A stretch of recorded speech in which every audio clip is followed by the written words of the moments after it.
It's time for Security Now with Steve Gibson. I'm Jason Howell, filling in for Leo Laporte 1 week more, and actually a couple more weeks coming up, so I'm with you in the long haul. Steve's got a bunch of stuff to talk about this week. A new powerful feature in Windows Defender. Asks the question, what's worse than having all your files encrypted? It takes a look at the new replacement for SMS, that's RCS, that's coming sometime next year. And the big story, taking a deeper look at this thing we take for granted, that our PIN or our password cannot be compelled by a court of law. It's a foregone conclusion that Steve details next on Security Now. Podcasts you love. From people you trust. This is Twit. This is Security Now with Steve Gibson, episode 738, recorded Tuesday, October 29th, 2019. A foregone conclusion. This episode of Security Now is brought to you by Privacy.com. Stop using the same card number everywhere. Use Privacy's virtual cards to protect your financial information and get a free $5 credit that you can use on any online purchase just for signing up today. To learn more and sign up in under a minute, go to Privacy.com/SecurityNow. And by Worldwide Technology. Worldwide Technology's Advanced Technology Center is like no other testing and research lab, with over 150 different security services and applications, including OEMs like Cisco, Umbrella, and it's virtual, so you can access it 24/7. To learn more and get insights into all that it offers, go to wwt.com/twit. And by Beacon by EchoSec. Beacon is the fastest way to discover critical data online. This web-based platform gathers millions of posts from dark websites, paste sites, and discussion forums, allowing you to detect threats to your organization quickly. Book a demo today and claim a 10% discount by visiting echosec.net/securitynow. It's time for Security Now with Steve Gibson. I'm Jason, filling in for Leo, who is still out enjoying himself. And I'm going to enjoy myself joining you, Steve. How are you doing today? Great, Jason. Great to be with you again. Great Happy to be with you. See that the lights are on in Petaluma. There's been some concern. I guess our listeners away from California are aware that there have been like crazy major fires all over California. So and not even only in the north. Now there's something that's endangering the Getty, I guess, and a bunch of celebs had to get evacuated from their homes in Malibu over the night. So the state is on fire, essentially. California as a state is on fire. Yeah, and it's just kind of like like Petaluma, thankfully, is not part of all the evacuations that have happened, at least in the North Bay area, but a lot of towns and cities north of us have had to evacuate over the past couple of days, and it's just it's sad. Like I go out traveling to another part of Petaluma, and I just see these areas that are normally empty, and they're full of RVs, people who are just kind of like camping out, waiting for the signal to be able to return to their homes. It's just got to be so stressful, so bad. Well, that sort of sounds like Palo Alto, where there's a major RV problem because you can't get housing in Palo Alto. Oh. So they're just lining the streets with RVs. Right. And of course, then, all of their waste disposal is a problem. And I mean, it's just created a mess. Anyway, we are episode 738 for this last podcast of October. It's I guess it's 2 days before Halloween. This is our Halloween edition. Lots of scary news today.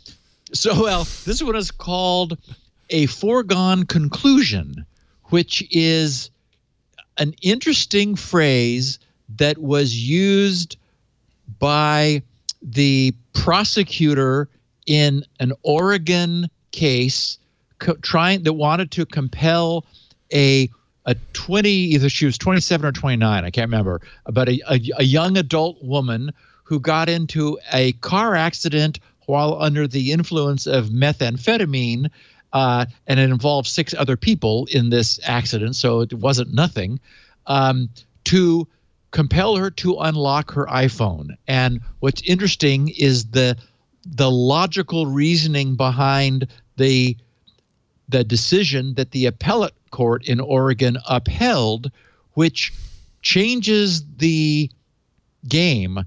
We've talked often about the sort of from a theoretical standpoint. Not that any of us listening to this podcast are actually going to have to worry about the police or law enforcement compelling us to unlock any of our devices, but as a matter of curiosity, we've wondered in the past whether you're better off using your fingerprint or another biometric like your face, or that being something that you are versus something that you know. So anyway, we're going to talk about that.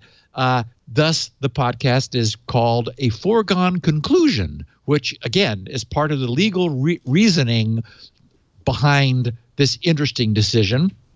We're also going to talk, however, first about another collision created by third-party antivirus software, a powerful new Windows Defender feature that many of our listeners may have missed, and I wasn't aware of it until I encountered it, so I wanted to put it on everybody's radar. We've got a new public database breach by an organization who should know better. We sort of rhetorically asked the question, what's worse than having your files, all of your files encrypted? And this actually happened to Johannesburg, South Africa recently. We've got a very nice looking, fully encrypted, free email service engineered in the privacy respecting Germany that I wanted to also make our listeners aware of. And that actually was a result of something that came out of the Johannesburg attack. We've got stats now coming back from Firefox's newly enhanced privacy, newly enhanced anti-tracking privacy protection. So we're getting a sense for how effective that is. A new and very bad remote code execution vulnerability affecting NGINX web servers. That's one of the more popular new web servers on the internet.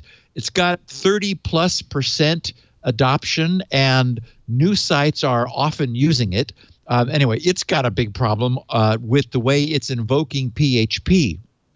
We also have the planned introduction of RCS, which is slated maybe finally next year in 2020 to finally replace SMS as sort of the base cellular provider phone non-speech protocol and communications standard. So we got to talk about that. We also have a piece of squirrel news, a bit of miscellany, and then, as I said, we're going to take a look at the outcome of this interesting recent appellate court decision, which sort of changes the game a little bit in the decision. If I'm wanting to lock my phone for maximum protection, which course of action, which phone locking technology do I use? So I think another great podcast for our listeners. Absolutely. And maybe the answer is it doesn't matter what you use to lock your phone. There's always a way, apparently. Even the things you thought were foolproof or whatever will not be. Who the heck knows? We're going to talk all about that. Before we jump into all of this stuff, let's thank the sponsor of this episode of Security Now, and that is privacy.com. You shouldn't be, or hopefully you don't, use the same password everywhere. So why use the same credit card number when you shop online? With privacy.com, you get a brand new virtual Visa or MasterCard card number for every purchase that you make online with just one click, and it's super easy to use. You simply download their browser extension from the Chrome Web Store or their Android and iOS app and link your virtual cards to your U.S. checking account or debit card. You can freeze and unfreeze cards and set spending limits per charge, per month, or per year. Lots of control. With privacy.com's virtual card, you never worry about being billed twice or upgraded without your consent. You won't need to worry about forgetting to cancel your subscriptions or your free trials ever again. Refunds work even if the card is closed or paused. The security of your data is at the core of what privacy does. Your virtual cards, they're locked to a merchant, which is really cool. So you don't have to worry about changing your card everywhere if one of them, if one happens to get hacked. You'll get a decline email or a push notification if a hacker tries to use the card elsewhere. They're PCI DSS compliant. They're held to the same security standards as your bank. Sensitive information is secured using military-grade encryption, and information is encrypted using split key encryption with partial keys held by separate employees. Now, currently on their free personal plan, you can create up to 12 cards a month. Those are secure, merchant-locked, and single-use cards. And now Privacy has just launched 2 paid versions. There's Pro and Teams. Pro is only $10 per month. You get access to everything that is included in the free personal plan, plus 1% cash back on all purchases, 36 cards a month, and more security and privacy features. And then there's Teams for those who own a small business or are in charge of a team. That's $25 a month. And there you get access to everything that's included in the Pro version. Plus, you get a dedicated account manager, access to 60 cards a month, and transaction limits tailored to your business needs. Such a cool way to approach security with cards. Privacy believes customers should have full control of their data, so they provide their customers access to transaction data via a webhook API. And yes, they support two-factor authentication. Protect your privacy and your money with virtual cards from privacy.com. You can learn more and get a $5 credit off your first purchase by visiting privacy.com/securitynow. That's privacy.com/securitynow. And don't forget to check out their Pro or Team versions as well while you're there. Take a look at all those versions, see which one's right for you. Such a cool product, such a cool idea. That's privacy.com/securitynow. And we thank them for their support. All right. Starting off with a little spin right at the top, right? Yeah, but I first want to just talk about this. Yeah. I'm 100% bullish on the idea of synthetic credit cards. We've talked about it a number of times on the podcast through the years. There are a couple of card issuers that make that available.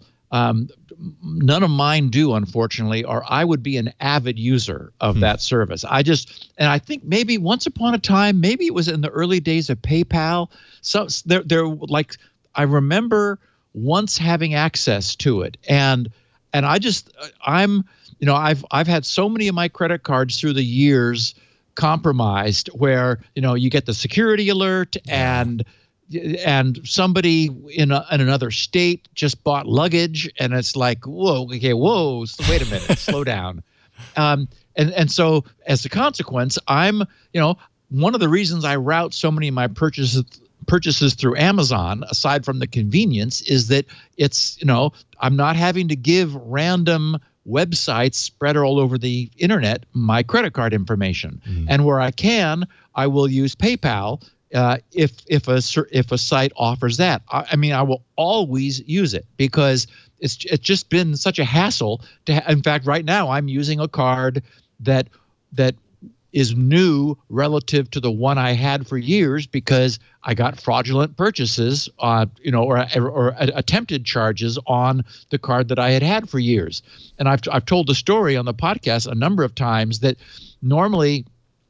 For back also sort of pre-internet, or in the early days of the internet, I worked with a travel agent who I would just use because it was more convenient, even after the internet. And I would annually go north for the holidays to visit my family. And it became routine for my travel agent, who had gotten to know me, to start off our conversation with, okay, first of all, Steve, do you still have the same credit card that you did last year? The point was that I was, often I wouldn't, because there would have been a fraudulent charge and I would have had to change the number, blah, blah, blah. Anyway, so, this is unsolicited endorsement of the idea of privacy.com.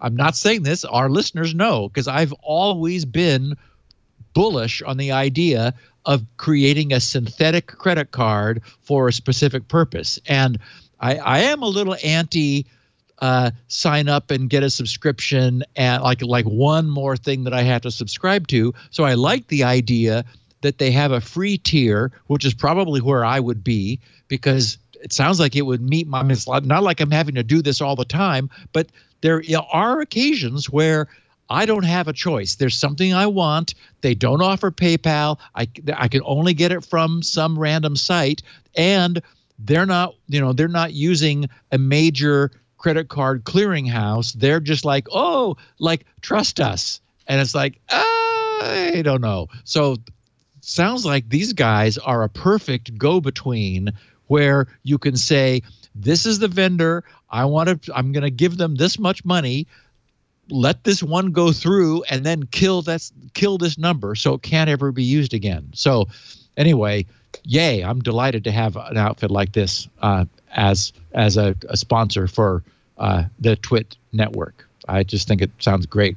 Yeah, I completely agree. I love the idea, especially when you talk about kind of like comparing it to password protection online and having a different password for every site. That way, on the other side, if something is compromised, that one password, if it's ever discovered, it can't be applied to anything else. It's totally kind of a direct kind of comparison to the idea of having a different card for every service that you sign up for.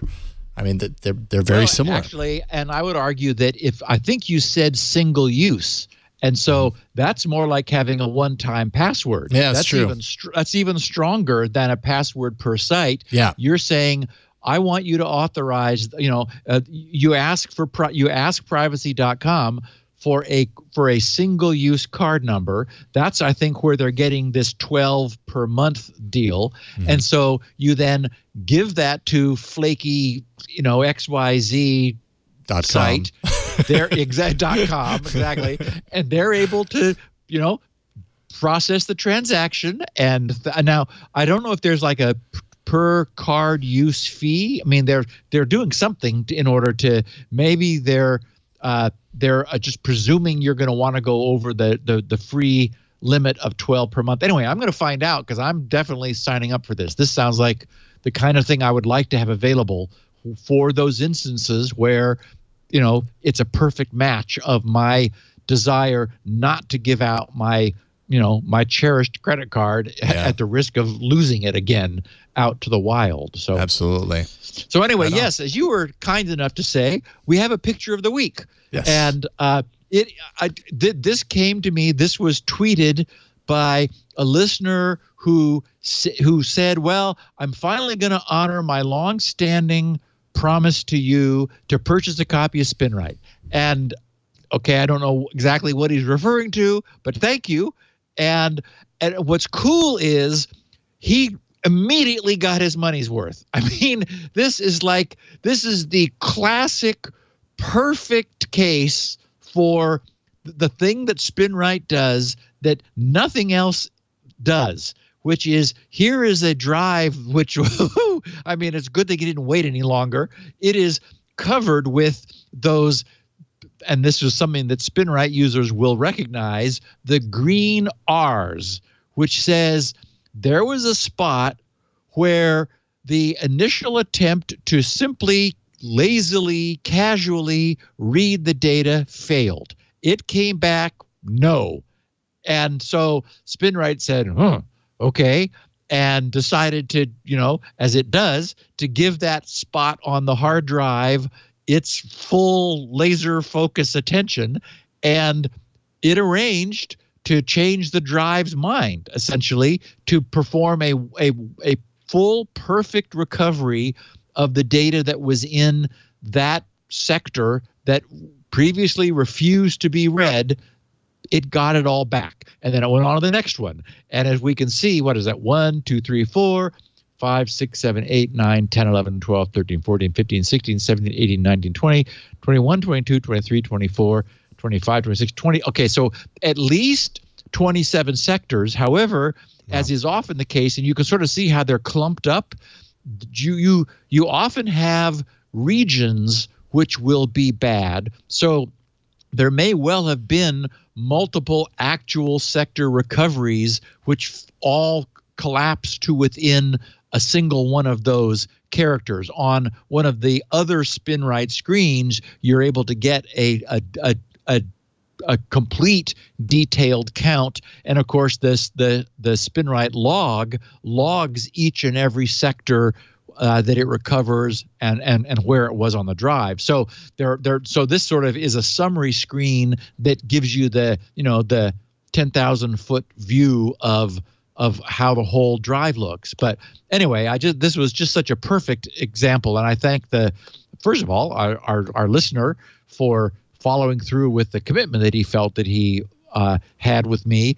It may have been someone that said he really desperately needed a copy some time ago, and he would buy it later once he had the money. And could he get one from? I mean, I do that sort of thing if someone is in real trouble or who knows what. But in any event, I just thought this was a really nice example of it doesn't get any better than that. He definitely needed to run SpinRite, and it's probably good he didn't wait any longer. No kidding. Yeah, that's like the sign of success right there. All ours. Love it. Love it. That's gotta feel good from your perspective to create something that is so capable of basically saving people's butts when it comes to their own data. That's awesome.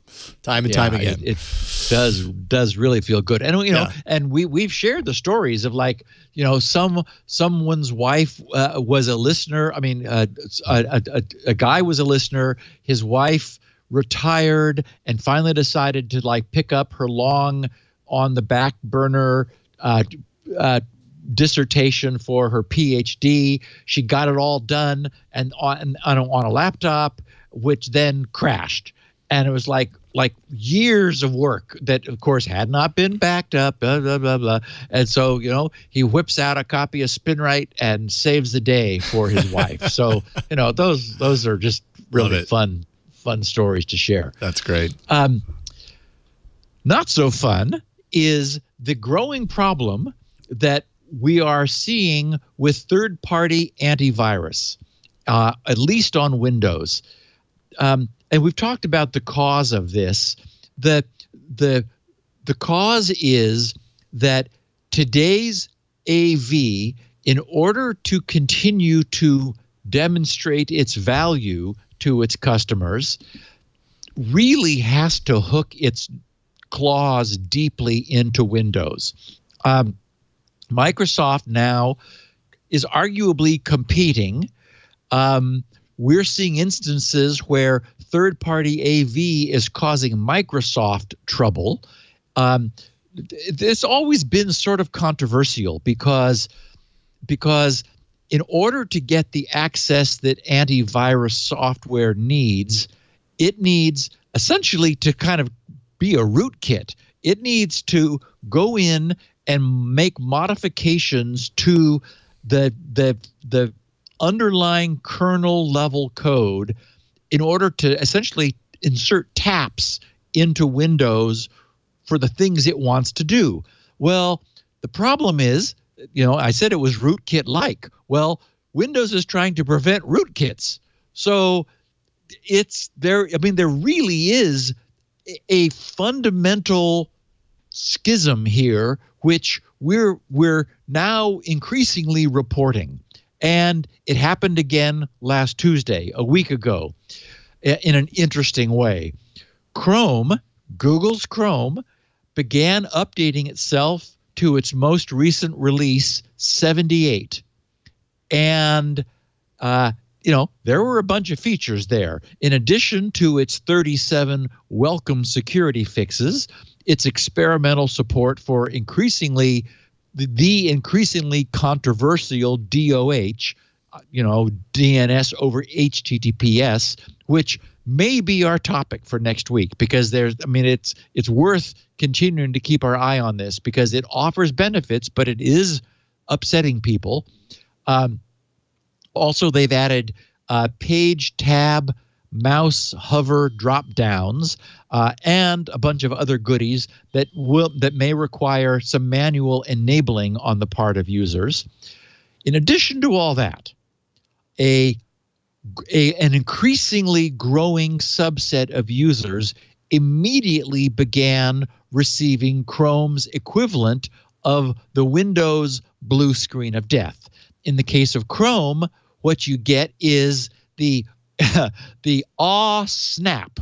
Something went wrong while displaying this web page message. I have a picture of it in the show notes. I've encountered it, not often, but occasionally. Yeah. In this case, many people began reporting that they were experiencing this error whenever they started the browser. Something about Chrome's update to 78 caused it to stop functioning under Windows. Well, the trouble was quickly tracked down to a collision between something that Chrome was doing and systems running an older version of Symantec's Endpoint Protection, SEP, which is the enterprise-oriented security suite that Symantec makes. It turns out that an outdated version has an incompatibility with a newly added feature in this most recent release of Chrome. And because Microsoft's own Chromium version of Microsoft Edge uses the same core, Edge had the same problem. The collision was a result of Microsoft's new code integrity feature, which checks the drivers and system files for signs of unauthorized tampering. And as I said, that's what AV is increasingly needing to do in order to continue to prove its relevance. This new feature was added in Windows 10 1803, and it since has been rebranded WDAC, which is Windows Defender Application Control. With that rebranding came an extension of its protection to include all applications running on Windows, with the default of, so essentially it's a whitelisting system, and the default is pretty much nothing is allowed to run. I mean, it's breathtaking. I mean, even Microsoft's own programs will not run unless they are explicitly whitelisted. There is now, you're able to back it off one level to accept all the things that ship with Windows, plus some of Microsoft's optional things like Office that don't ship with Windows. But I mean, this thing is really squeezing down tight. And as a consequence, it's a pain in the butt for many people to use. It's like it's going off all the time, because it turns out, that people actually want to run code that Microsoft didn't write themselves and sign. So anyway, it is a whitelisting system that where enterprises that want strict control over what they permit their users to run have been asking for. The flip side is be careful what you ask for, because boy, it is really tough to use. So it turns out that Chrome turned this on and began using it for their own protection, and Symantec's Endpoint Protection apparently ran foul of it. Server 2016 and Windows 10 RS1 are unable to have this fixed. So those two Windows editions will need to wait until Tuesday, November 12th, when Symantec will be fixing this. Existing Symantec Endpoint Protection customers not using Windows Server 2016 or Win 10 RS1 can fix this by updating their outdated versions of Symantec's Endpoint Protection to the current version, if that's feasible. One wonders why somebody with Symantec's Endpoint Protection hasn't been keeping current, but whatever. If you update, then you're okay.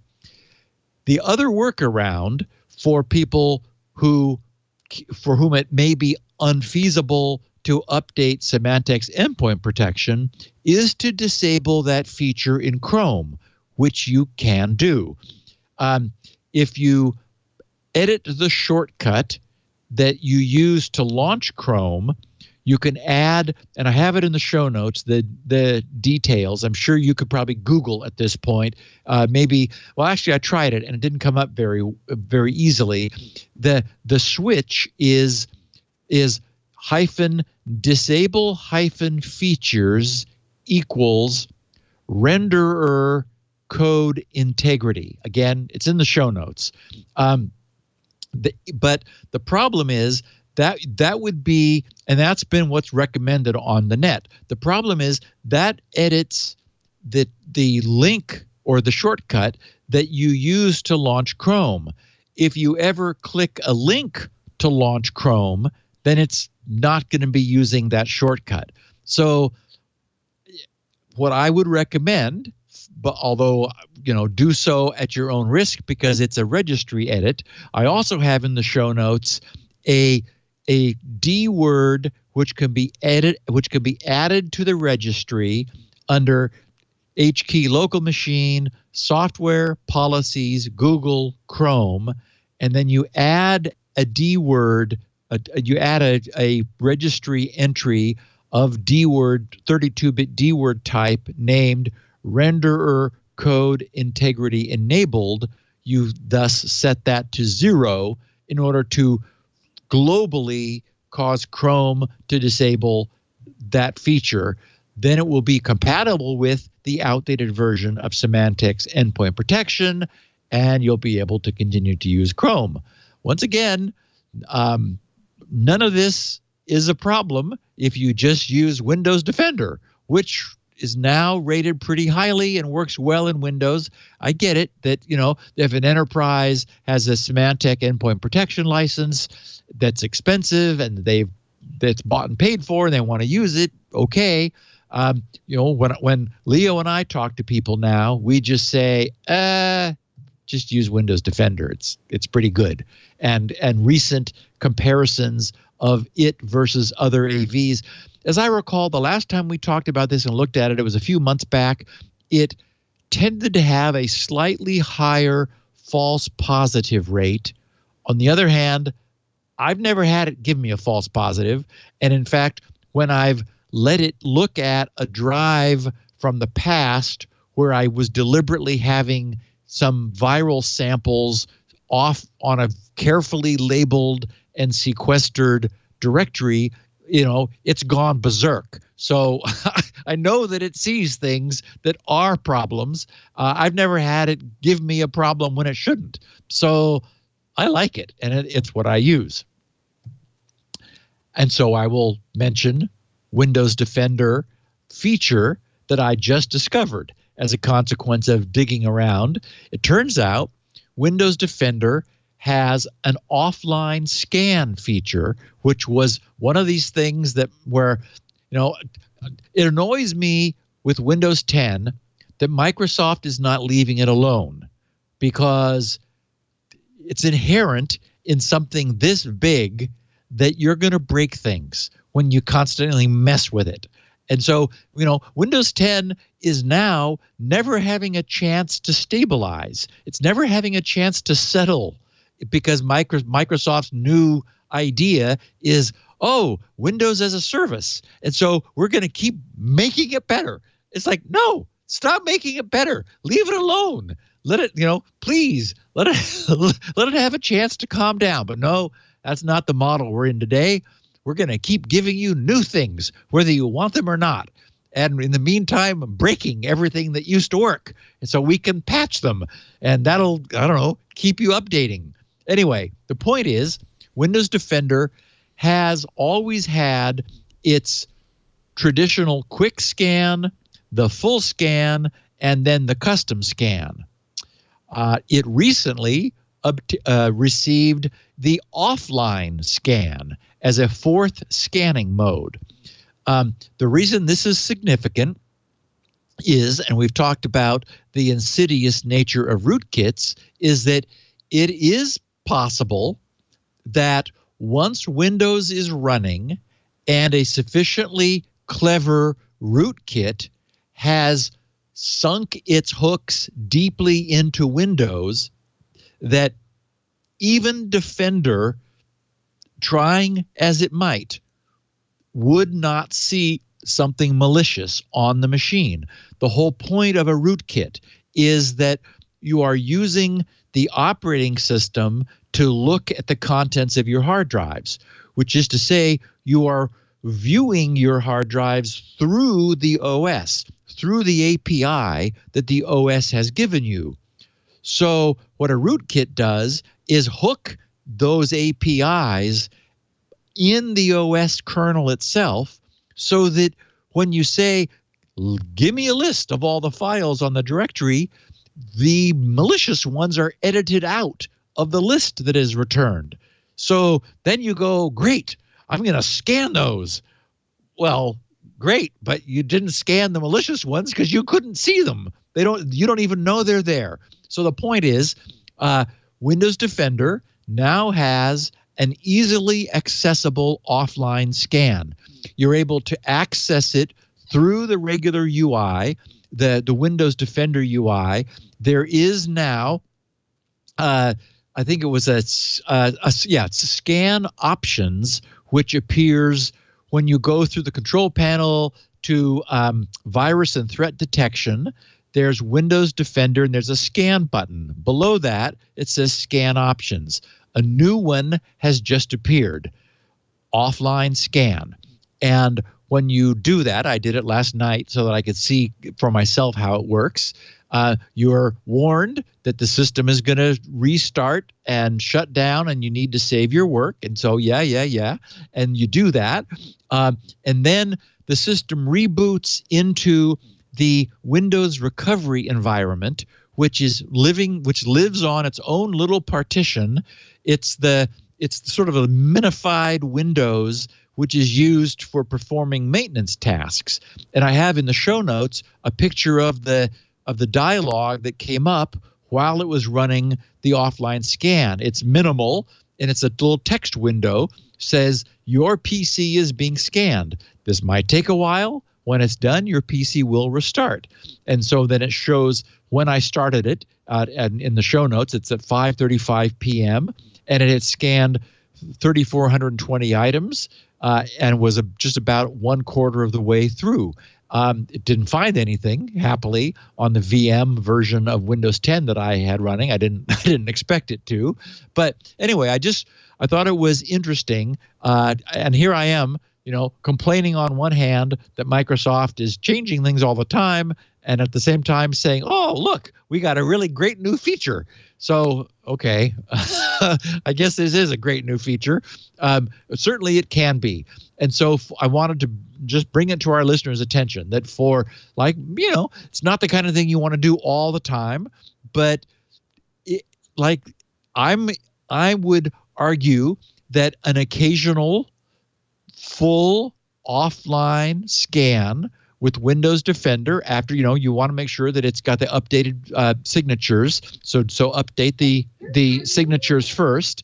And then I would say, maybe once a quarter. The point is you would always expect it to find nothing. If it ever did not find nothing, you would be really glad you ran that scan.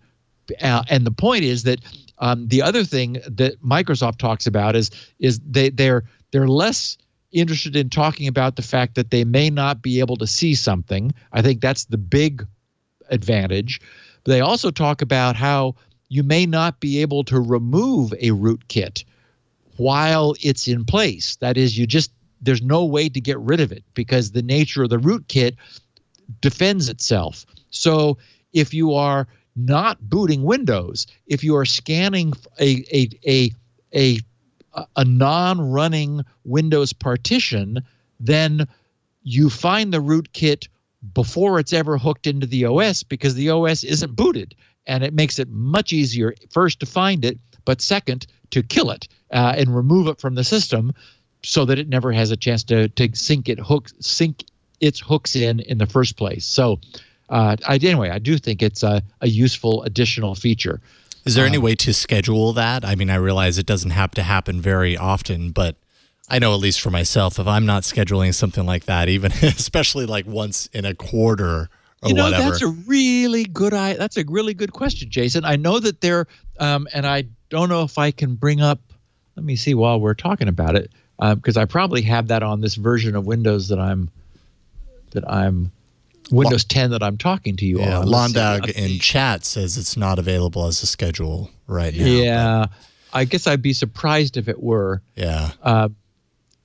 And I just Windows know for me, if I don't schedule things like that, my chances of remembering a quarter, 3 months later are slim to none. I suppose you set yourself a reminder. It's not the kind of thing. It's not the kind of thing that I think you need to like worry about at that level. It's sort of like when it occurs to you, like, hey, I haven't done an offline scan for a while, and then sort of like, it's probably worth doing. Yeah, right. So scan options.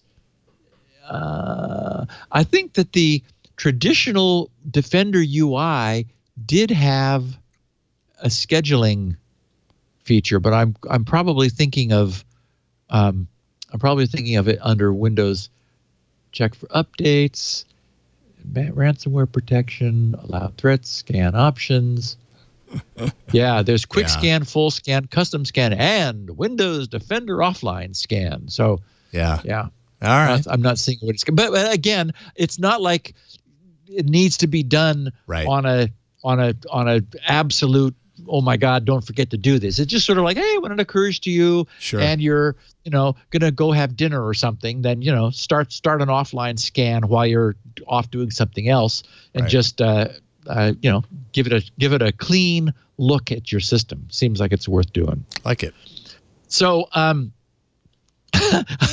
titled this "All Your Database Are Belong to Us," which will be of reminiscent to those listeners of ours who remember "All Your Base Are Belong to Us." That was this weird internet meme that happened years ago. Oh yes.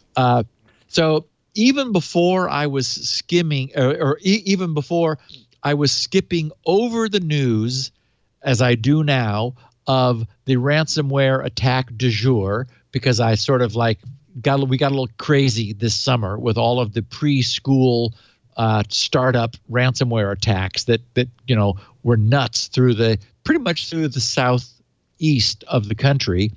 I had already been skipping over the news of the publicly exposed database du jour, because that's another thing which actually preceded the ransomware attacks, is that this or that company would, be found to have their database publicly exposed on the internet. And it's like, what? How does this happen? You got to wonder. And so, yes, we've talked about plenty of those in the past. But even so, when it happens to Adobe, such a major player, it still seems worthy of dishonorable mention.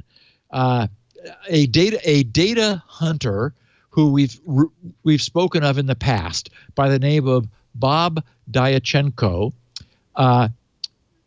discovered a wide open, public, and unsecured database belonging to Adobe Saturday before last on October 19th.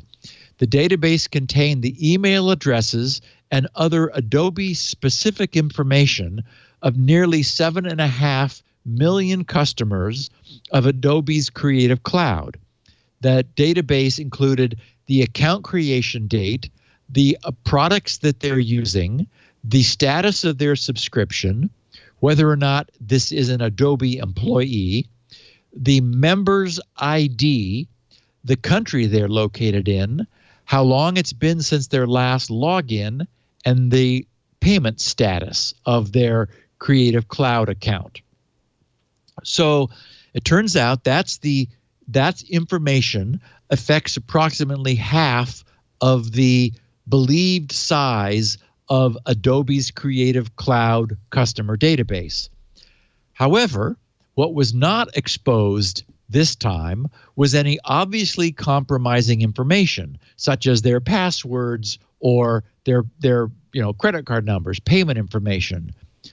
On the other hand, what was exposed is exactly the sort of inside information, member IDs, products used, subscription status, and so forth, that can be leveraged to make phishing emails far more believable and can therefore be used to induce users to download and run malware in a phishing campaign. So, once upon a time, there was much less mischief that miscreants could get up to with this sort of data breach. Those times are long gone, and we see successful phishing campaigns leveraging exactly this kind of disclosure. And the bigger question we must ask here is, how does this happen to an organization such as Adobe, where security must be an out in the front requirement for any sort of work like this? How does a database containing 7.5 million of Adobe's customers get placed by mistake out onto the public internet? In its security update dated last Friday, October 25th, Adobe posted this. They said of this breach, at Adobe, we believe transparency with our customers is important. As such, we wanted to share a security update, which is the way they couched this. They said, late last week, Adobe became aware of a vulnerability related to work on one of our prototype environments. We promptly shut down the misconfigured environment. And by the way, they did, immediately within hours of being notified, to their credit. They said, addressing the vulnerability. The environment contained Creative Cloud customer information, including email addresses, but did not include any passwords or financial information. This issue was not connected to, nor did it affect, the operation of any Adobe core products or services. Okay, that's technically true. We are reviewing our development processes to help prevent a similar issue from occurring in the future. Should you have any questions, we encourage you to contact us at, and then the generic helpx.adobe.com/contact.html. And of course, note that their transparency was not really optional, since the news of this breach was widely published the same day. So to their credit, Adobe did take the exposed data offline immediately upon being notified of its exposure on October 19th. But they say that they're reviewing their development processes to help prevent similar issues in the future. So one would have hoped that this was done after their very similar October 2013 breach, which impacted at least 38 million of their users, 3 million of whom had their encrypted credit cards and login credentials exposed. So maybe the previous security review wore off, and it was time to have another one so that they can figure out again how to keep this from happening in the future. I don't know. But anyway, the problem is, as I said, these days, even though the information was not massively, instantly exploitable, like login information, financial information, and so forth, the big threat now is phishing attacks. That's the way users are induced to clicking on email, in that database was a flag if you were an Adobe employee. So for a phisher, that says, ooh, let's send a very convincing looking phishing email containing information that only we at Adobe would have to our own employee, inducing them to click something in order to who knows what. You could easily see that kind of email would be far more likely to induce someone in Adobe to click a link and then get malware introduced into Adobe's network. So, it's not at all clear that that despite the fact that there isn't any, instantly leverageable information, that it can't now be used for a modern attack, because that's exactly the kind of thing we see. And Jason, before we go on, let's take our second break, and then we're going to talk about what is worse than having all of your servers encrypted with ransomware. Turns out there is something. Uh-oh. All right. Yes, we've got that coming up next. But first, let's take a break and thank the sponsor of Security Now, and that is Worldwide Technology. WWT began building their Advanced Technology Center 10 years ago, and it's grown exponentially ever since. It's like no other testing and research lab. The lab contains more than $500 million in equipment from hundreds of OEMs, ranging from heavyweights like Cisco, NetApp, and VMware to emerging disruptors like Tanium, Equinix, and Expanse. WWT is a trusted partner who stays with you over the years. Many of their customers have been with them for over a decade because they know that WWT is where they can go to get the answers that they need to make sure their business runs right. Their ATC is an incubator for IT innovation. It offers on-demand and schedulable labs like Cisco ACI segmentation migration and hundreds of other labs representing the newest advances in endpoint security architecture, network automation, primary and secondary storage. You can learn about products before you launch. WWT's engineers use these environments to quickly spin up proofs of concept and pilots using the sandbox so customers can confidently select the best solutions. And in many cases, this actually reduces concept time from months to weeks, which increases speed to market.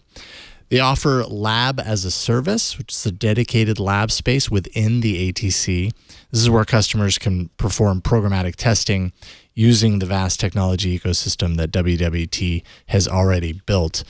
And it's virtual, so you can take full advantage of ATC's unique benefits anywhere in the world, 24/7. WWT engineers work in these labs every day, beta testing new equipment, building reference architectures and custom integrations to help their customers make decisions and see results faster and with much less investment. And the time is finally here. WWT has launched their new digital platform encompassing the ATC ecosystem. This ecosystem creates a multiplier effect of knowledge, speed, and agility anytime, anywhere around the world for their customers. So you can get access to articles, case studies, hands-on labs, and other tools that make the difference in today's fast-paced world.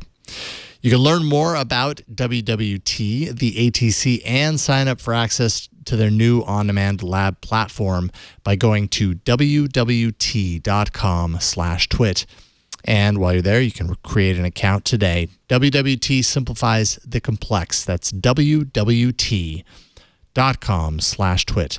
WWT is delivering business and technology outcomes around the world, and we thank them for their support of Security Now.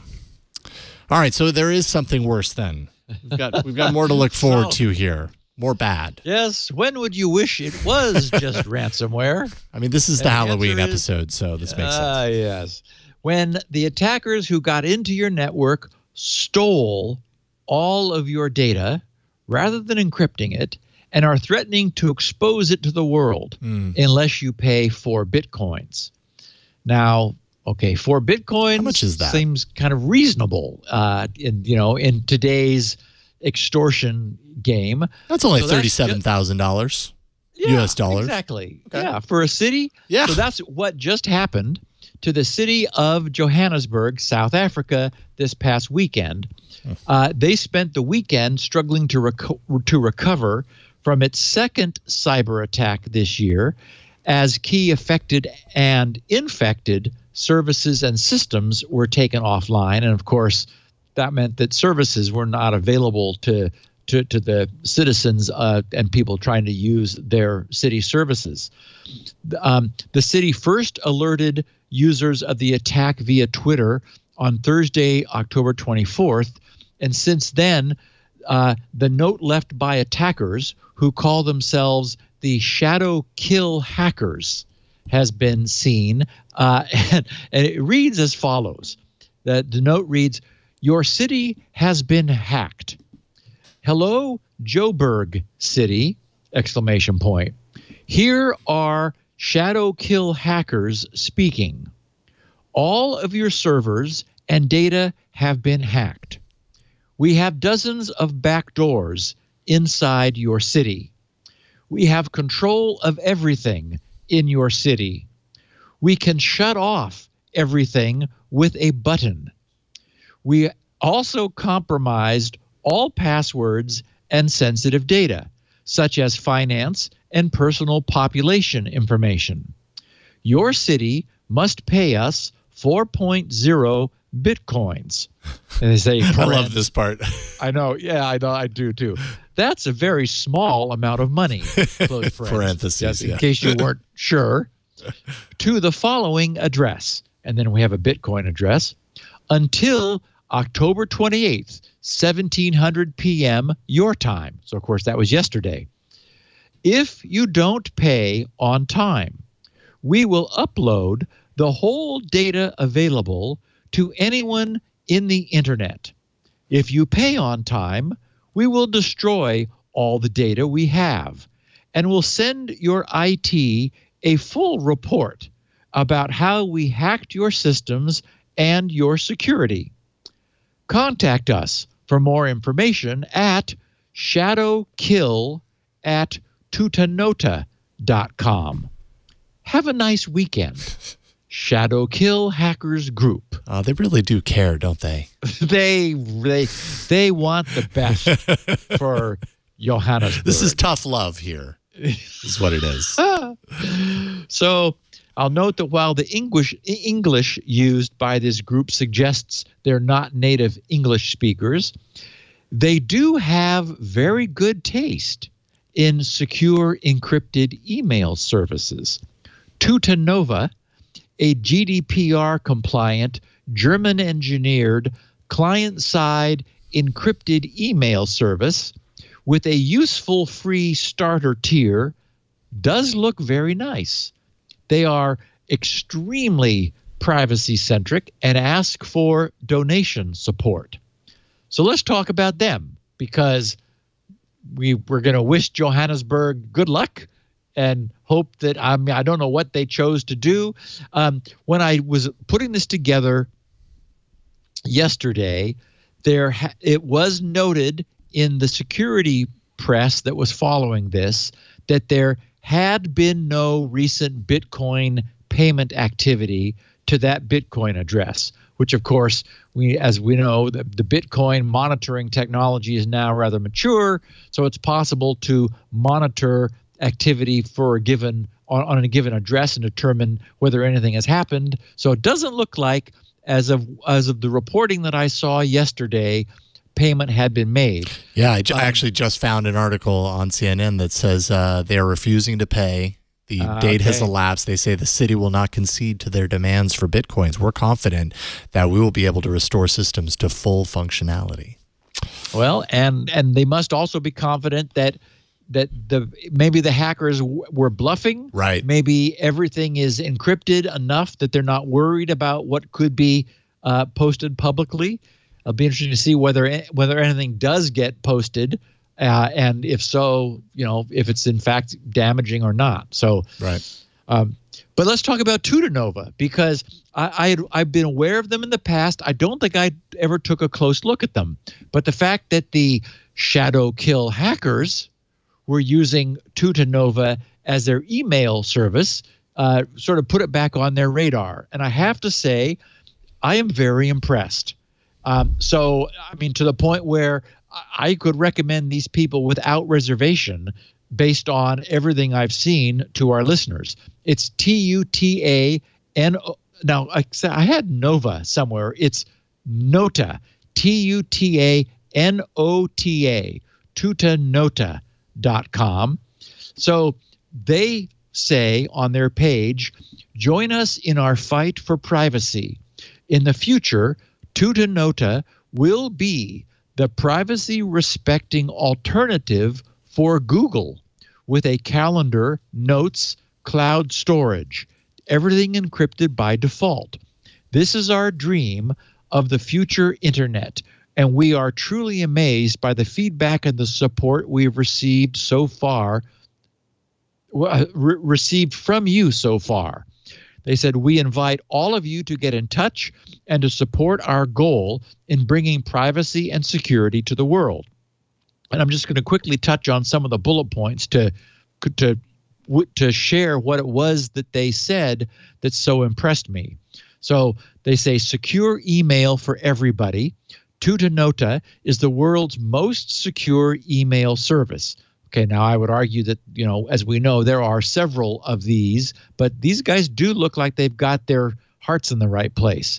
They said easy to use and private by design. Sign up for free to take control of your mailbox. Safe from attackers with end-to-end encryption and two-factor authentication. Your emails have never been more secure. The built-in encryption guarantees that your mailbox belongs to you. Nobody can decrypt or read your data. They say, we love open source. Tutanota is open source, so security experts can verify the code that protects your emails. Our Android app is Google free, making Tutanota the best open source email service.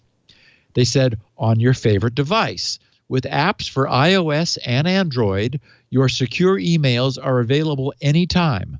Our fast web client and fully featured apps make secure encrypted emails a pleasant experience.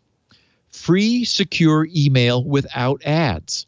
We take your email needs seriously by offering you a secure email service free from advertisements. We work around the clock to bring you an email service that lets you focus on the important things, from our clear and minimalist design to white label customizations, from our free version for personal use to our fully featured secure business email for companies. We're committed to making sure Tutanota is the only email service you will ever need. They say, we encrypt everything. We guarantee that your data in Tutanota is always encrypted, whether you use our secure webmail client, our apps for Android and iOS, or our desktop clients for Windows, Linux, and Mac OS. Now that's interesting. A desktop client for Windows. I'm going to take a look at that myself. Easily send a secure email with the knowledge that Tutanota encrypts subject, body, and all attachments for you. Import all your contacts into Tutanota's encrypted address book, and rest assured that nobody else can access your contacts' personal information. Anonymous email. Privacy, they say, is a human right.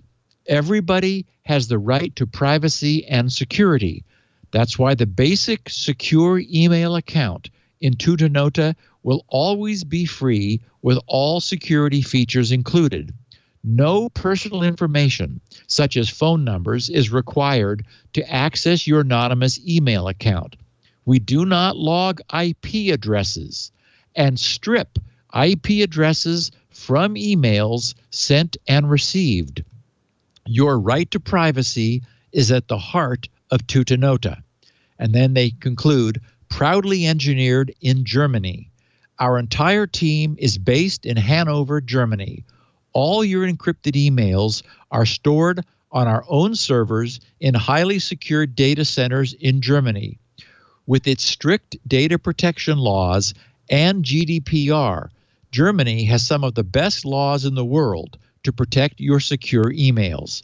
The German Constitution stresses the importance of freedom of expression and of the human right to privacy.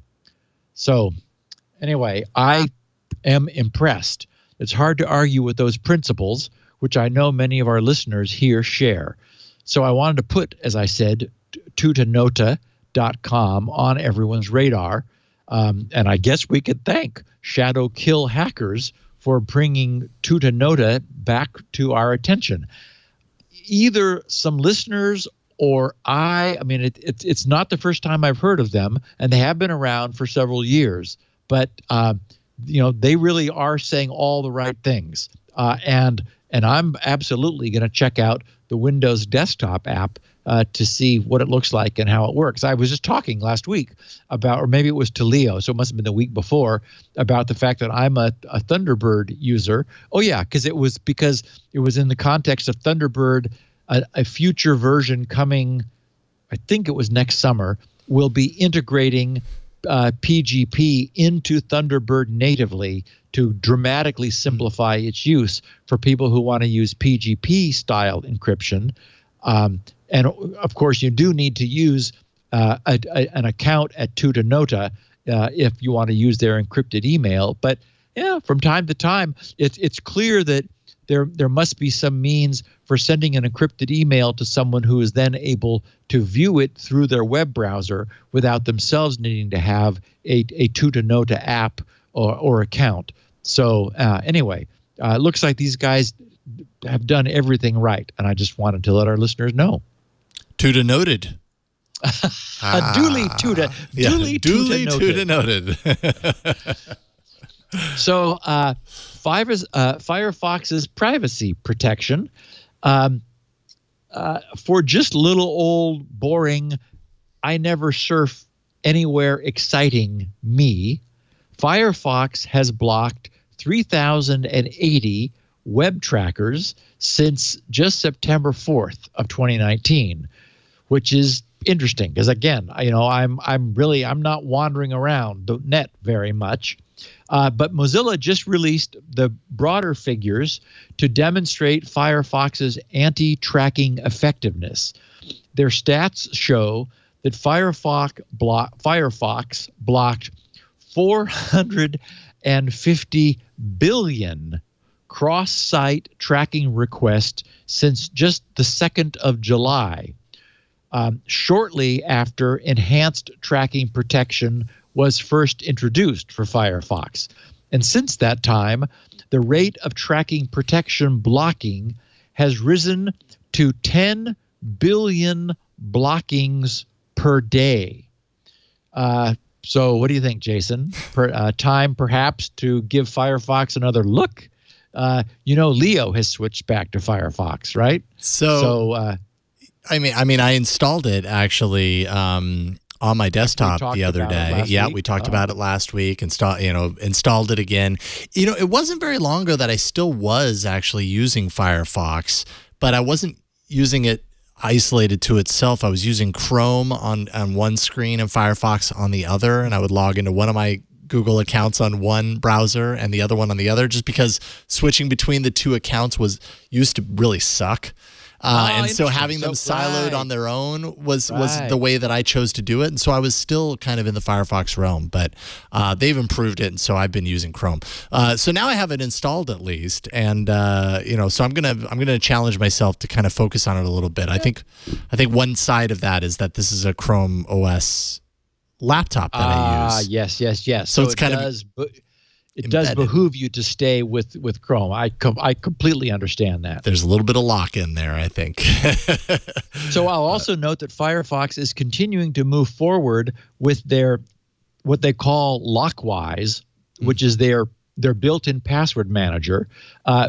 They were boasting that it can now generate a secure password. It's like, okay, well, good. Welcome to the party. When signing up for a new account, I would argue that that's a minimum requirement for a password manager, is that it be able to do that for you. Agreed. And also that it can be used to replace a current weak password with a new one, with a new, more secure one. They also note that access to local browser-contained Lockwise database can be protected using Apple's Face ID and Android's Touch ID biometric recognition systems. So that's nice. And it does look like they did everything correctly. They're using AES 256 GCM encryption, which is what you want to use. That's what I chose for Squirrel, for example, which is a tamper-resistant block ciphering technology. They use the 1PW protocol to sign into Firefox accounts to obtain encryption keys, PBKDF2 and HKDF with SHA-256 to create the encryption key from Firefox accounts username and password. So anyway, it looks like that they've done everything right. And I guess my only problem is that I'm like you, actually, Jason. I am not browser monogamous. I'm a bit fickle when it comes to browsers. Some things cannot be beat under Firefox, like managing a large number of open tabs with the tabs sidebar. I love having a bunch of tabs running down the side of my screen. There's kind of a wannabe sidecar add-on for Chrome to put tabs on the side, but I've never liked it. Firefox, makes that, sort of builds it in. So I would argue that Chrome has its place, and I'm occasionally faced with IE or Edge. So having a polygamous password manager, such as LastPass, allows me to keep all of those things that I'm using in a single archive, all in one encrypted store, regardless of which browser I'm currently in the mood to use at the moment. So I don't think Lockwise is going to get me, because I really do want to be browser agnostic for password management. But still, for those people who are only using Firefox, for what it's worth, Lockwise is continuing to move forward. And I mentioned at the top of the show a very worrisome remote code execution affecting NGINX servers. That's NGINX, for those who don't know.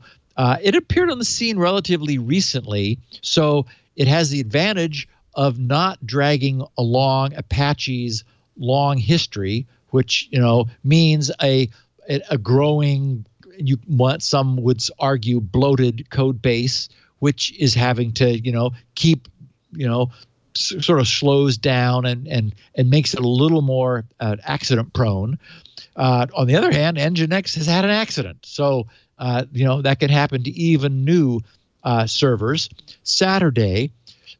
This past Saturday, a new and dangerous PHP flaw surfaced. The very short version is, if your site or any site you are aware of and or are responsible for is NGINX web server based, and you're using PHP with the high performance PHP-FPM feature in order to obtain optimal performance, you'll want to immediately, if not sooner, update to the latest versions of PHP. Under version 7.3, that's 7.3.11, and under 7.2, that's 7.2.24. The reason is your site is very likely susceptible to a serious remote code execution vulnerability. This PHP FPM that I mentioned, FPM stands for Fast CGI Process Manager. It's an alternative means for sites to invoke the PHP script interpreter. It brings increased efficiency through reduced per instantiation overhead, which helps to keep busier PHP-based websites from becoming bogged down by PHP invocation overhead, which otherwise can happen. If you're really busy with PHP, it can be the case that calling into PHP from the server has a substantial overhead relative to the amount of work that PHP is doing per call. So the first mitigation was the switch from traditional CGI to fast CGI, and now we've gone an additional layer in to fast CGI Process Manager, or FPM. I use it myself for PHP over on Windows IIS. So this vulnerability doesn't affect me, but if I was telling people about Windows IIS server rather than NGINX, then I would be a lot more worried. So the problem is here, the NGINX version of this module, its interaction with PHP contains a newly disclosed vulnerability that could allow unauthorized attackers to remotely hack a site's server. The vulnerability, which is being tracked as CVE 2019-11-043, affects websites with certain configurations of this PHP FPM module, which is a common use in the wild because a proof of concept exploit for the flaw has been released publicly and has been shown to affect many sites in the public. The primary vulnerability is an environment path info, ENV _ path _ inflow underflow memory corruption in that module. When chained together with several other issues, it allows attackers to remotely execute arbitrary code on vulnerable servers. The vulnerability was spotted by Andrew Danow, a security researcher at WallArm, while hunting for bugs in a capture the flag competition over the weekend. He stumbled on the problem, and then two of his fellow researchers, Omar Ganev and Emil Lerner, developed this into a fully working remote code execution exploit. And of course, we know that's the way these things tend to happen. First, you crash the machine, then you figure out how to get it to execute your own code. Though the publicly released proof of concept exploit, which is, by the way, is up on GitHub now, is designed to specifically target vulnerable servers running PHP 7 versions. The underflow bug also affects earlier PHP versions and could be weaponized in a different way. So I've got the details in the show notes. I'm not going to go over it at length here. It involves the configuration of the invocation and the way the URL, which is being fed to the FPM module, has the script split off from the base URL. It turns out that you can play some games by putting a new line in the URL that can create a zero-length component after the URL is split, which a hacker is able to use in order to get their own code to execute. So even though this looks like it's very specific to this particular exploit, it turns out that it is the way PHP tends to be executed on NGINX machines. For example, I had here in the show notes, and I'm quickly scanning. Oh, yeah, here. One affected web hosting provider is Nextcloud, who we've been also talking about recently relative to personal cloud hosting services. They released an advisory yesterday warning their users that, quote, the default Nextcloud NGINX configuration is vulnerable to this attack, close quote. So it recommends system administrators take immediate actions. A patch for the vulnerability was released just last Friday, and that was a month after researchers reported it to the PHP development team. So the PHP folks have known of it for a month. The proof of concept exploit, as I noted, is available, and the patch was just released. So unfortunately, we're seeing a window here where it's going to be very likely that lots of servers are not going to be updated in time. And this thing has been weaponized. It can execute the attacker's code remotely, and it's very easy to scan systems to see whether they're vulnerable. So once again, this feels like the kind of thing that we may unfortunately be talking about having been used to install crypto miners and malware, maybe yet even more ransomware, who knows. But it's real, and if you are an NGINX-based PHP site, or you know of one that you have some contacts with, make sure that they've updated their version of PHP. This is a fix. This is a fix to PHP.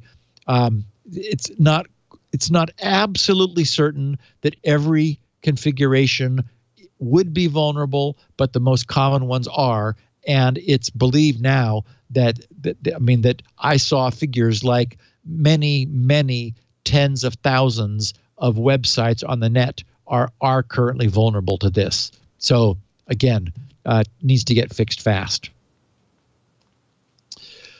So Jason, we have been living with SMS for quite a long time. Indeed. And calling it the simple messaging service well, is too probably is an understatement. Yes, it is. It is embarrassingly simple. Yes, and of course, as we know, it's also been a source of many headaches for people through the years. On the other hand, it's been better than nothing. You know, imagine that you could not send an SMS message. I mean, imagine if there was like nothing but voice. That would not be good either. So here's the story. Maybe. I mean, they're promising it. We'll see. Next year, in 2020, all 4 of the major U.S. mobile phone carriers, so that's AT&T, Verizon, T-Mobile, and Sprint, they're announcing, finally be joining forces to launch an initiative to finally replace SMS with the long-awaited RCS mobile messaging standard.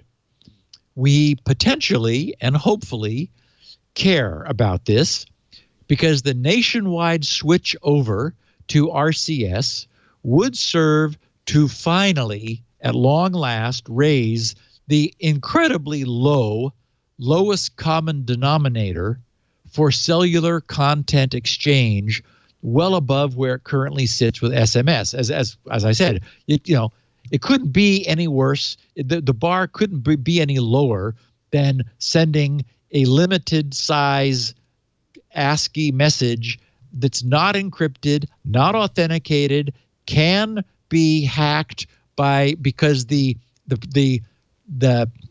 carrier, the global carriers, are still using the SS7 switching system, which is known to have flaws. Well, the biggest among them is that there's no authentication in the SS7 protocol. So I mean, if you were designing something to be bad, you could not do a better job of designing something that was bad. And that's what everyone's been using down at the SMS level. So this initiative is also working with its carrier ownership group and other companies to develop and deploy this new RCS standard in a new text messaging app for Android phones that is expected to be launched next year in 2020.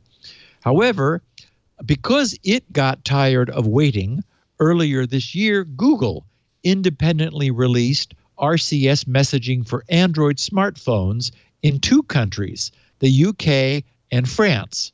So that effort will presumably be integrated into the formal RCS if and when it actually does happen next year.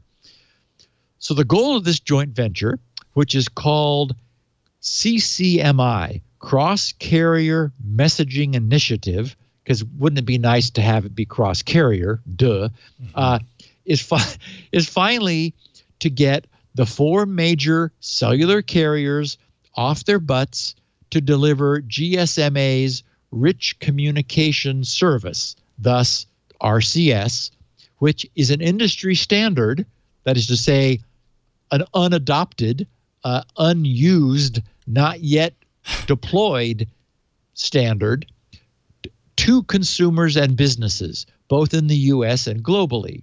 Although the RCS standard was developed more than a decade ago, it's never been adopted widely due to the quagmire of mobile carrier and phone maker politics.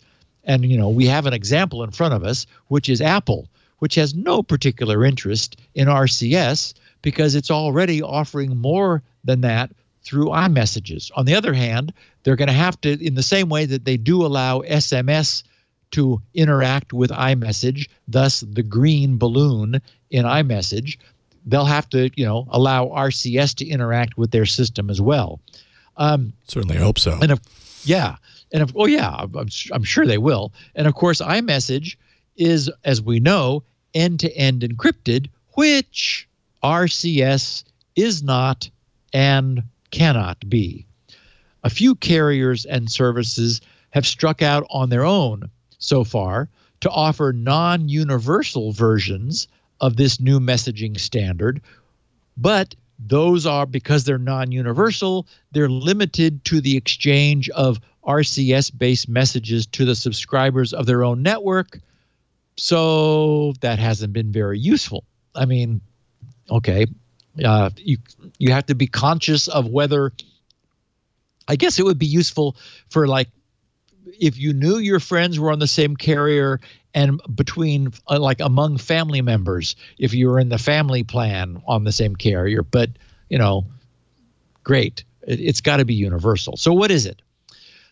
Unlike our now ancient SMS technology, RCS-based enhanced text messaging service supports high-resolution photo sharing, location sharing, group messaging, animated stickers, read receipts, and some of the other features, which are all very reminiscent of Apple's iMessage.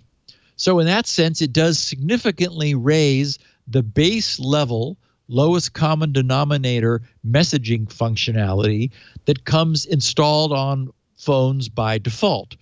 And we should remember that there is also a large lower tier feature phone market lying underneath the smartphone market.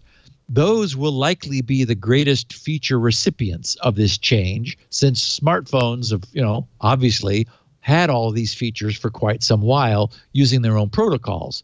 Speaking of which, unlike iMessage, Signal, WhatsApp, Threema, etc., as I noted, RCS messages are not end-to-end encrypted. They do, however, contain message verification and whatever this is, they called it brand certification mechanisms to ensure that users are interacting with legitimate brands to protect them from fraudulent accounts, impersonators, or phishing.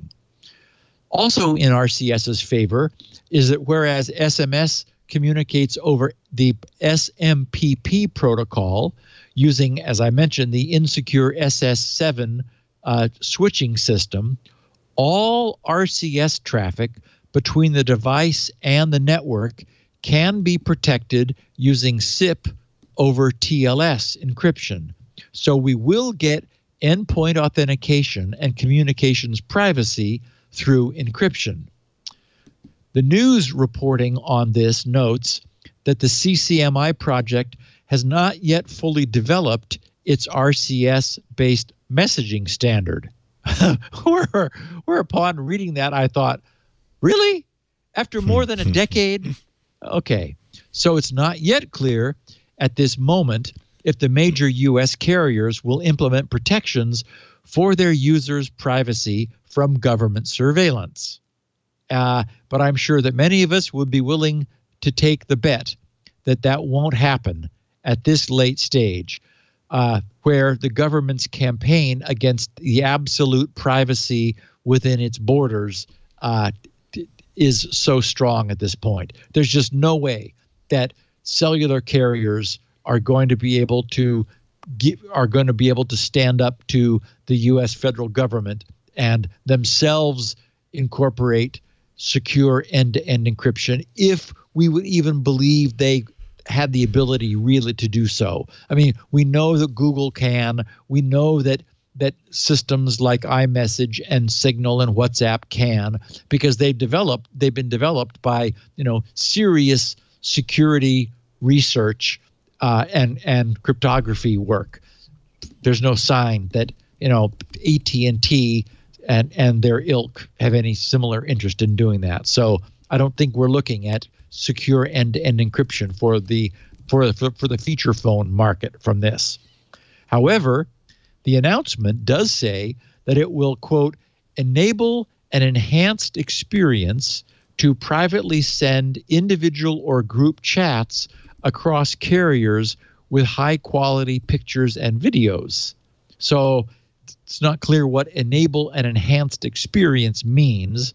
It sort of sounds like corporate speak written by a PR flack who was also unsure of exactly what the system would do. But, at least it sounds good. So who knows? We'll see how this rolls out. We'll see next year what it brings.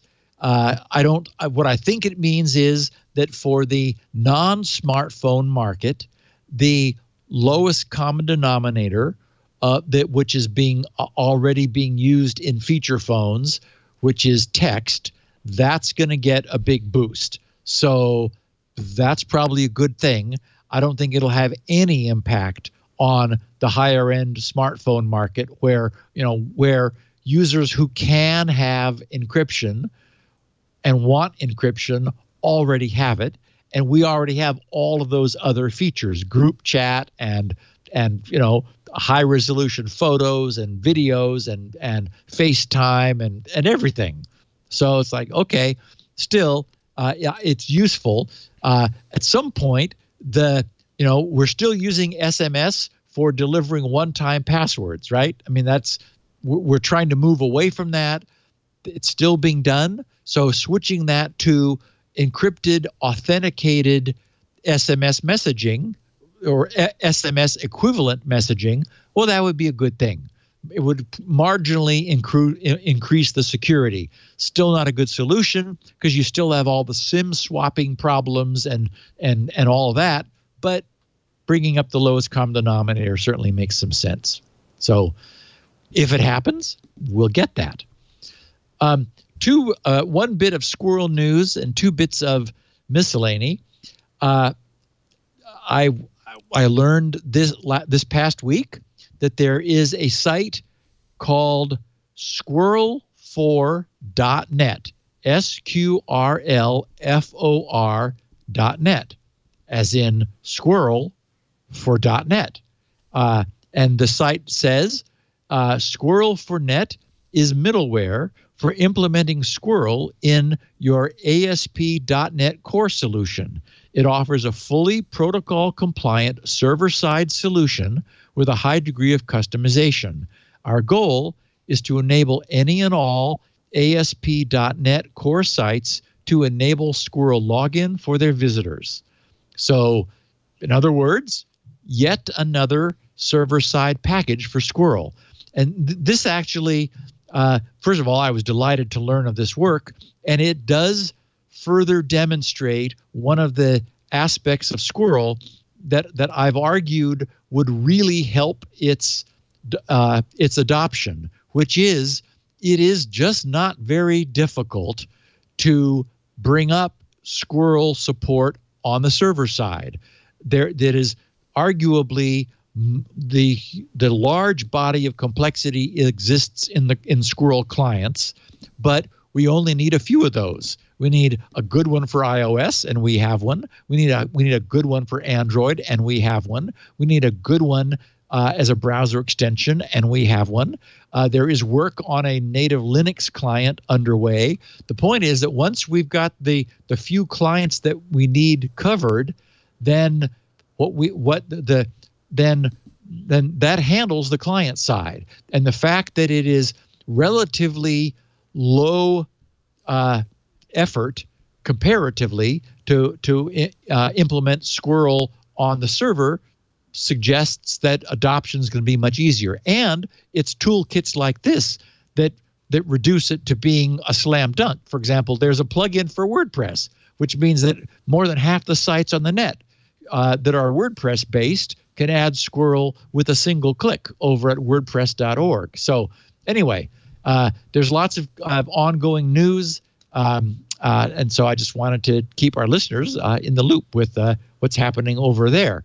And Jason, we could take this opportunity to remind our listeners that I will be up in Petaluma in the TWIT studios on Saturday, the afternoon of Saturday, November 30th, to have the Squirrel story formally recorded by all of the great TWIT producers over at your end. That's right. Anyone? I think that there's still room for this, but how could there be? Regardless, either way, tickets at twit.tv. There might not be. Honestly, I haven't heard in the past couple of days where it's at. But tickets at twit.tv is where you should email if you want to inquire and see if there's room in the studio. If you happen to be in the area and you want to be here for that, you can. That's 2:15 in the afternoon Pacific time on November 30th. It's a Saturday, like you said. So tickets at twit.tv. We're going to have some sort of hangout afterwards, I think, also. So right, like a meetup of some sort. Yeah. And again, please don't sign up if you think you cannot make it. Only do so if you're absolutely committed to being there, because we'll know who you are if you signed up and didn't show. So that's right. We got you. Okay, 2 pieces of miscellany. Tim Kington tweeted, I got a kick out of this. He says, "You made a serendipitous mistake during the podcast this week," meaning last week's podcast, "and said Securious." He said, "I loved it. I think it should be the byline for the show. Security Now, podcast for the Securious." I like that.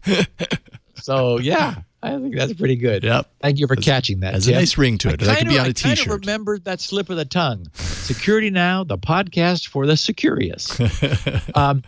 And Dr. Flay's posting in GRC's Security Now news group, he posted the official Check Rain domain. Remember we talked last week about the forthcoming Checkmate publicly available exploit that we're expecting, which will allow anybody with a phone from an iPhone 4S with the A5 chip up through and including the iPhone 10 with the A11 chip, it'll mean that it will be possible always to jailbreak any of those with a USB connection once that's developed. Remember that I mentioned that it was weird that Check Rain, spelled correctly, RAIN.com, had been immediately commandeered by an annoying download and install for pay site, sort of a scam site, whereas the Check RA1N.com was the authentic one.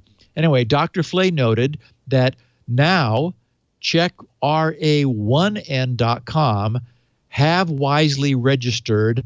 First of all, it is live with a valid cert, so it gets an SSL Labs Grade A certificate, and that they have wisely registered other possible squatting options. Check RA.IN, check RA1N.io, check Rain RA1N.dev, and check RA1N.net. So anyway, he says and then he also said, "I gave the scam site an appropriate review in WOT, though it will need more reviews before triggering any warnings in the reputation systems." And then he put a link there to the mywot.com page, where our listeners who are interested could also go in and downrate that site in order to hopefully begin hurt its reputation so that browsers will begin warning users. But anyway, thank you, Dr. Flay, for the update. Super important. And we're right on schedule for our final sponsorship, and then we're going to talk about forced password disclosure and this weird new term that's being used, foregone conclusion. A foregone conclusion. That's right. This is fascinating. We're going to get right into that here in a moment. Before we do, let's take a moment and thank the sponsor of this episode of Security Now, which is Beacon by EchoSec. EchoSec has been the discovery tool for all social media, forums, and news, and now they've released their newest product. It's called Beacon, protecting your information with dark web intelligence. Companies are facing more online threats than ever before, and Beacon helps you to discover threats, learn about the attackers and their motives, and prevent future attacks. Within minutes, Beacon will show you leaked personally identifiable information. One leaked email address can very quickly lead you to that person's phone number, home address, information about their family, and even their favorite movies. Established dark web, things like fraudulent credit cards, guides on how to hack specific companies, and more. Large-scale data breaches, detecting these issues early actually means that you can inform your clients and stakeholders before they happen to hear it on the news. Cloud service vulnerabilities. If your company uses any cloud services, you can be the first to know if those services have weak spots that could affect you. Beacon allows anyone on your team to scan for threats quickly across onion sites, paste sites, and message boards without the need for a Tor browser. It's sophisticated, though it's also simple to use. It parses the data before delivering it to you, so you and your team are not at risk of being exposed to any implicating image content. As well as digital threats like data breaches, physical threats are increasingly discussed and planned online. Physical security professionals and law enforcement are spending more and more time looking at these digital channels to stay ahead of risks. As a security professional, you need to detect critical information quickly in order to respond effectively and inform your customers and stakeholders. Don't be left in the dark. Discover key data from hidden sources before they impact your organization. You can book a demo today of Beacon and claim a 10% discount when you visit echosec.net/securitynow. That's echosec, ECHOSEC.net/securitynow. Do that and you'll receive your exclusive 10% discount. We thank EchoSec for their support of Security Now. A foregone conclusion. What in the heck? What do we got here? The subtitle for this discussion should be Supreme Court, Where Art Thou? Because so the way our court system works, as we have seen and talked about a number of times in the past, lower court judges are judges, and they get to make their decisions sort of like based on what law they're able to find. But when there isn't any clear law, they've got to rule based on what there is. And of course, that gets appealed, it gets challenged. Ultimately, the Supreme Court is obviously, we call it the Supreme Court because that's the final arbiter of these things. So I wanted to give a recently announced Oregon State Appellate Court decision, which addresses the question of whether forcing the disclosure of a memorized device unlock password is in fact tantamount to compelling self-incriminating testimony against one's interest, which, thanks to the Fifth Amendment to the U.S. Constitution, is a protected right. The privilege against compelled self-incrimination is defined as, quote, a constitutional right of a person to refuse to answer questions or otherwise give testimony against himself. We've many times discussed this issue, since at this point in the development of the consumer product industry, we broadly have two common ways of unlocking our devices.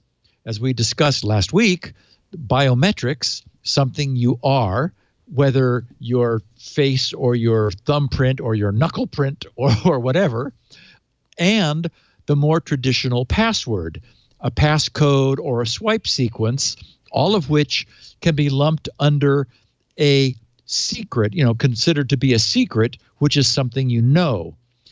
In the U.S., as I mentioned, we have this problem where when there is no ultra clear constitutional black letter law, nor any more recent ruling by the ultimate Supreme Court of our land, the lesser courts and judges are left with the freedom and the burden of attempting to interpret what has come before in order to create a foundation and a context for new cases which are brought before them. So this is all boiled down to, are we safer against forced device unlock using a password or a biometric? And the upshot, as we've discussed in the past so far, has been that people who have memorized their passwords are safer because they're protected by the Fifth Amendment against being forced or coerced in any way to testify against themselves by divulging their device's unlock password. In other words, it's telling someone your password has been considered to be testimonial in nature. And I would argue that if it's your password that is your secret, then ultimately, whether or not the court rules for or against you withholding it, you still have the right to withhold it. I mean, you could be held in contempt of court, right, if you don't give it up. But you may decide that, well, that's better than letting them see what's in my phone. So, it seems very clear that using a password is the better solution. And of course, we should also note that there is sort of a hybrid here, right? Because if you do the panic act on your iPhone, I think it's you click the power switch rapidly, like 5 times in a row or something, that immediately puts it into it disables the biometrics requiring that you use your password. So you sort of can get the best of both worlds. On the other hand, if something happens, like you're in a car accident and you're unable to get to your phone and the authorities are able to get to it, then you don't have the ability to do that. So anyway, the problem is this is not something, this whole issue of password versus, like, is your password something that can be compelled, is not something that the U.S. Supreme Court has yet ruled on. So the lower courts are flip-flopping around. And another flip-flop happened last week. This Oregon appeals court last Wednesday decided that a woman whose judgment was impaired by methamphetamine when she crashed into a tree, seriously injuring 1 adult and 5 children passengers, and actually a different adult. So I guess she injured herself, a different adult, and 5 children. They ruled that she can be forced to unlock her iPhone with something she has previously committed to memory.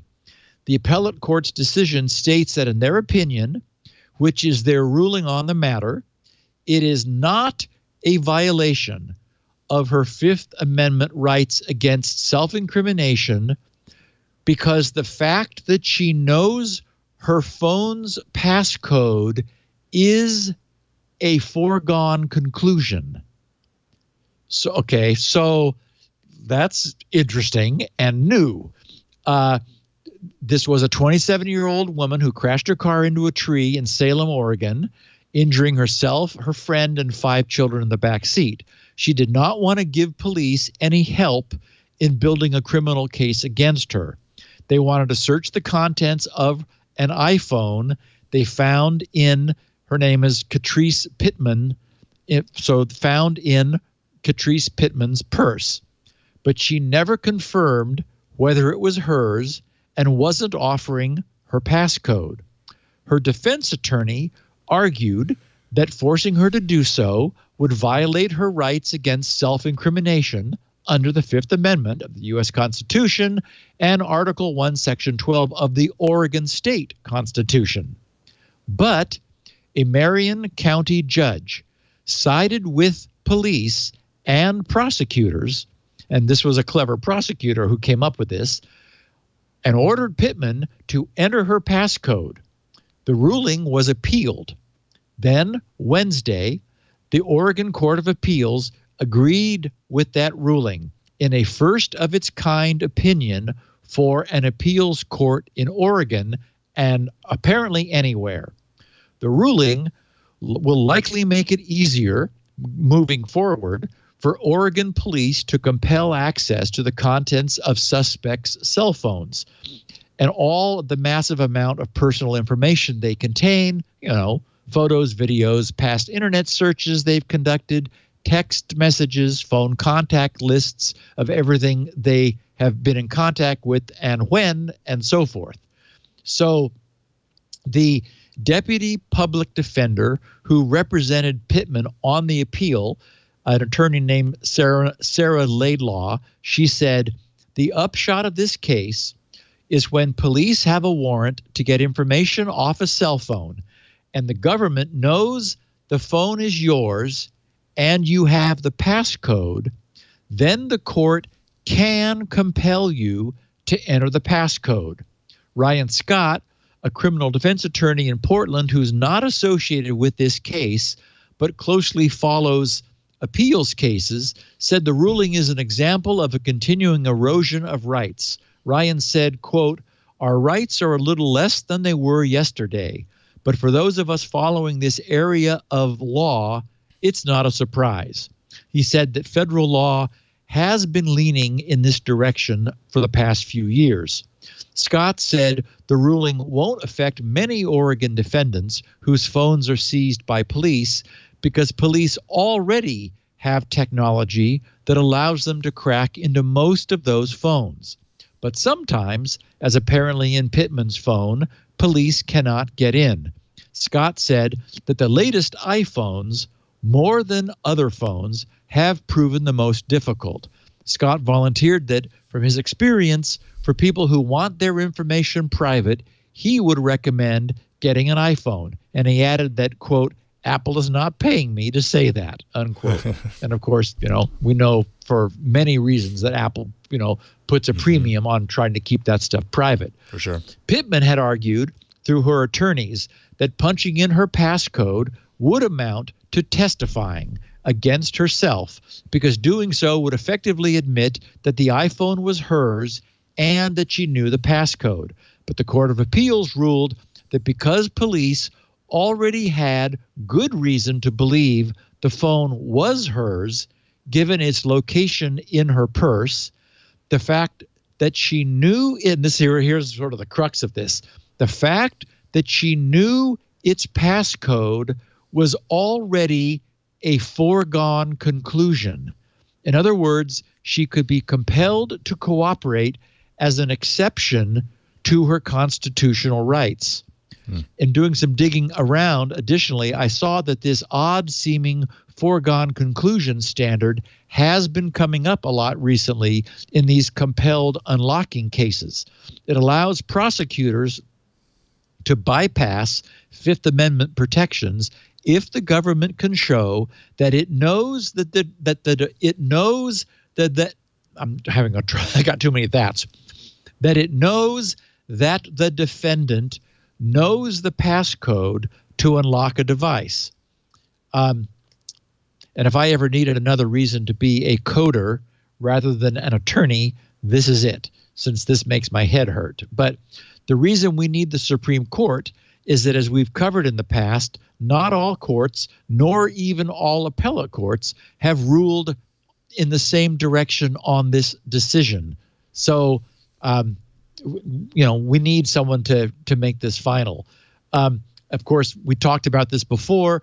An example of the decision that came out the other direction was the Florida Court of Appeal just recently in November of 2018 regarding a case very similar to that of Pittman.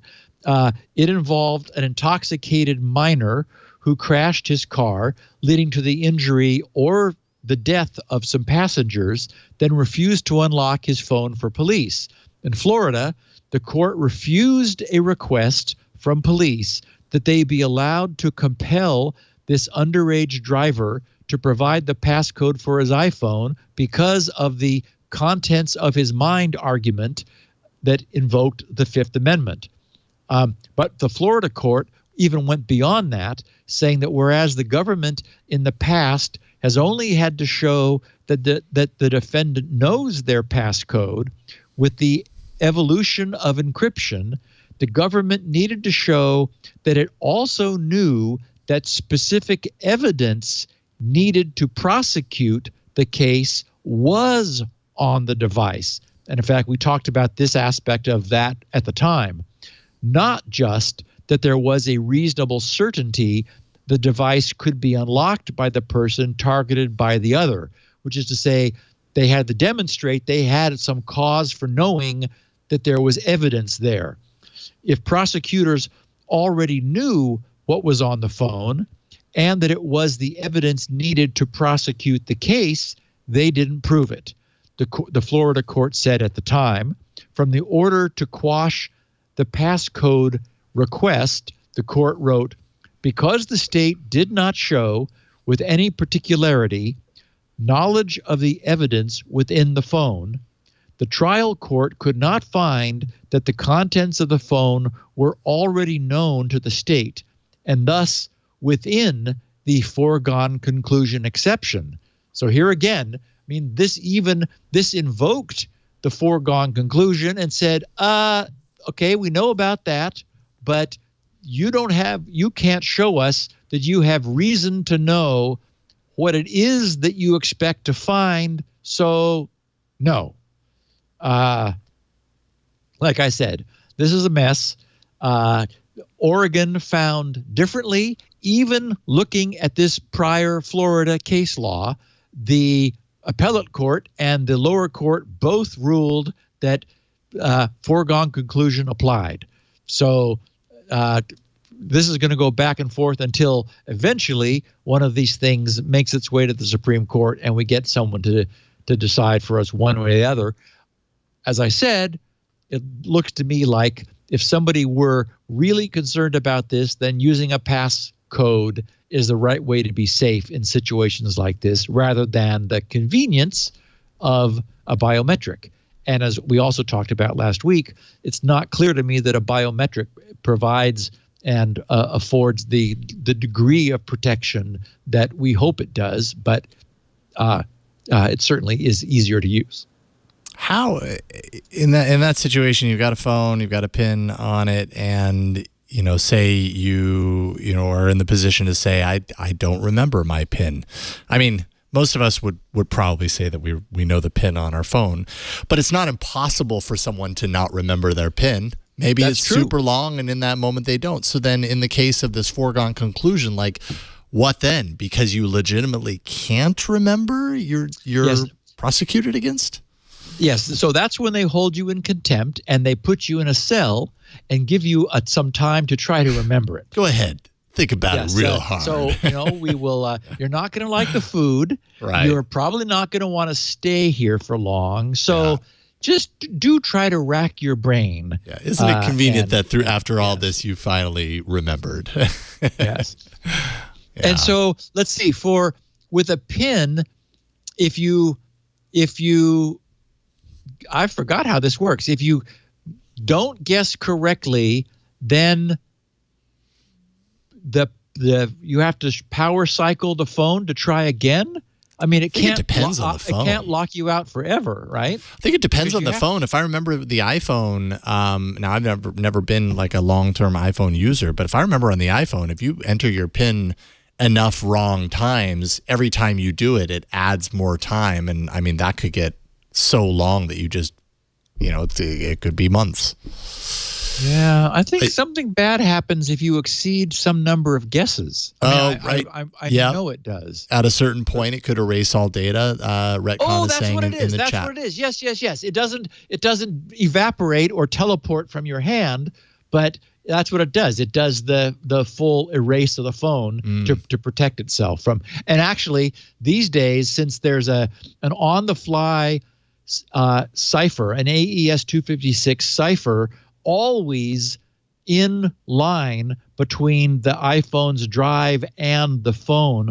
All it has to do is wipe the key. So it instantly zeroes that key, and then it's RAM-based storage of that key. And at that point, you need to go back to Apple in order to do an iCloud backup and go through all those rigmaroles, or restore from home and so forth. So very. Well, this show is a foregone conclusion. I don't know. I don't know if that makes any sense, but it is a conclusion because we've reached the end. I just thought that was a real interesting legal argument. Yeah, it is. It's your phone. It's in your possession. Yeah. We know you use it, so you know how to unlock it. So it's a foregone conclusion that you have this information, and that means it's not testimonial. So it's like, okay, I guess Denise Howell can explain this to us in more detail. But, like I said, I'm glad I write code and not interpret the law, because indeed, ouch. I completely agree. Computers are much more logical. To you, for sure. This was excellent stuff. I'm really happy also that you got to talk a little bit, shed some light on the RCS stuff. That's been, man, I feel like that's been jumping back and forth between Google and the carriers for the last couple of years now. And at least there's some sort of light at the end of the tunnel as far as that's concerned. I'm not sure if it's Google's preference as far as like the way it went down. I think Google probably wanted the carriers to jump onto their solution, but we recorded all about Android early last night, and Ron Richards on the show made the point that, like, no matter what, if it's implemented and it improves things, kind of like you said, even if the baseline gets improved as a result and they're all supporting it, it doesn't matter which direction it comes from.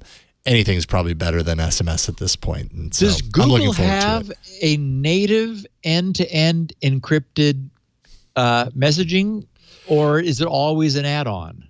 Well, I mean, Signal and WhatsApp and but like iMessage is built into iOS. Is there a built-in to Android?